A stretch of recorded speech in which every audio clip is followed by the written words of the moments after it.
Whoa! Hansi, Hansi, Hansi. First of all, happy birthday. And second of all, I cannot believe it's been 40 years since you and I met. I've just gone through a ton of pictures and connecting with a bunch of old friends to spark the memory of one Hans Dipple. The stories run deep. The stories run rampant. There's always a big laugh that goes on when people think of Hans Dipple, and you've brought a lot of joy to people's lives. You're real, you're funny, you're obnoxious, you're authentic. It's really good to be your friend, and I got to acknowledge that first of all, because the person you are, the person that you've made me, or you've rolled with me, uh, it's just changed my life. So, happy birthday and thank you. And it wouldn't be real without getting into some form of memory lane. So the first time I met you, I was with Baldwin and Randy Mercier, and we came to visit you up at your Cupertino home. And I think you threw me into the swimming pool. I had my favorite cowboy hat on. That turned into driving away, and you taking my favorite cowboy hat and throwing it out the window, but holding onto the string, and it turned into a mush pot of a hat. We made it to a British pub somewhere there in San Jose and continued to drink way too much, and you took me on a walk. This is where I first got to really know you, and you vomited in half a dozen washing machines, and when you were done, you wiped your face, and we went back to the bar. It was quite a day, and I had no idea that that was going to be the introductory experience and the way things were going to roll for the next 5 or 7 years, hardcore, 10 maybe, and to where we're now old 60-year-old men running around wondering what the heck we're doing. I think I'm in the sun here. So, Hans, dude, oh, look at my flower. Man, it doesn't get much better. So right after that, I'm going to look at a few notes here that I jotted down because there's so many dang things here. We became roommates at Lassen Hall. So we were the pranksters. We were the kings. We were the guys everybody wanted to go to the party at. And we had several of those parties. But one of the things I'm remembering the most is when, after doing a lot of pranks, our classmates, dorm mates, took all of our underwear and hung them on a wall at the Whitney Hall cafeteria and put them up there and said, Hans and Forrest, we don't know what you've been wearing for the last few weeks or days, but it wasn't these. And that was a bit embarrassing. At the same time, that's what we were into, so who cares? From the first parties we had the first weekend to Fritzy, Fritzy, Fritzy, to you handing Chuck Graves a glass of straight vodka that he thought was water because he needed to chug something because he was almost going to throw up. Definitely made him throw up.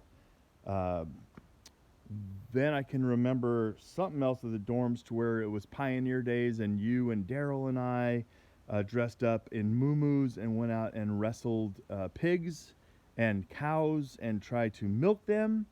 I remember that. I remember you always bending over and putting your head between my legs and lifting me up in the sky and dancing.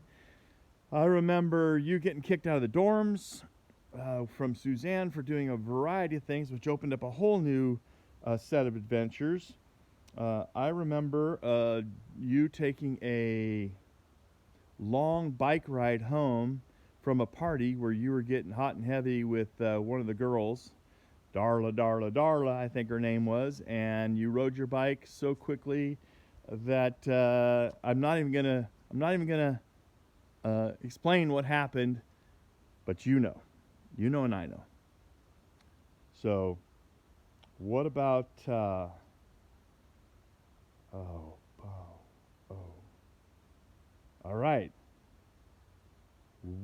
about your first Halloween party when you were dressed up with all that black makeup on your face, and Peter and Greg and Randy came up for the first time, and we just had a kick-ass Halloween. That was fun. What about Jenny, I got your number. What was that number? 8675309. Yep. Well, what about the pink house? We moved into the big pink house and started even phase 2 of our legacy. It was really cool. We had that luau. It was great. We had a floor breaking party. We had every kind of party under the sun. The pink house formal. I just went on and on and on and on and on. We had a swamp cooler. Remember that swamp cooler to try to keep us warm, but it rained inside of our house, but we didn't care. Then we grew up, and we got angry at each other, and you took my favorite bullworker toy, and you smashed it all over the ground, and I'll never, ever forgive you that. Look, years went by, man. You got married, I got married, kids.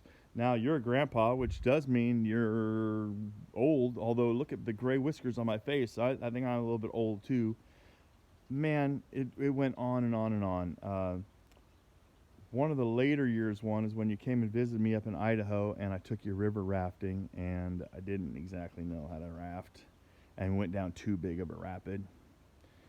And dude, we fell out, and we lost the river raft, and we about died.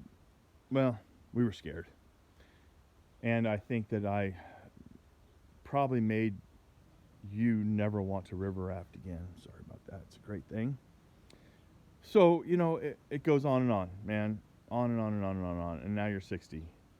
And you have lots of people that love you. Lots, man. And not only the ones that are forced to love you because they're your family or your wife or your kids. Maybe forced is a big word, but it might be.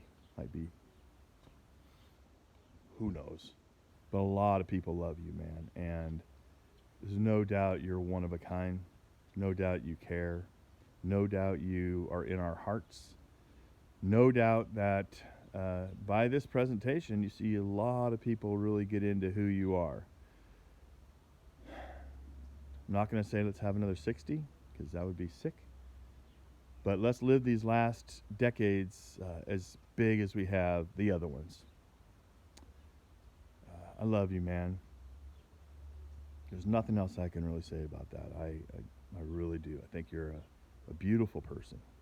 I think that you're just everything anybody might need as a friend. And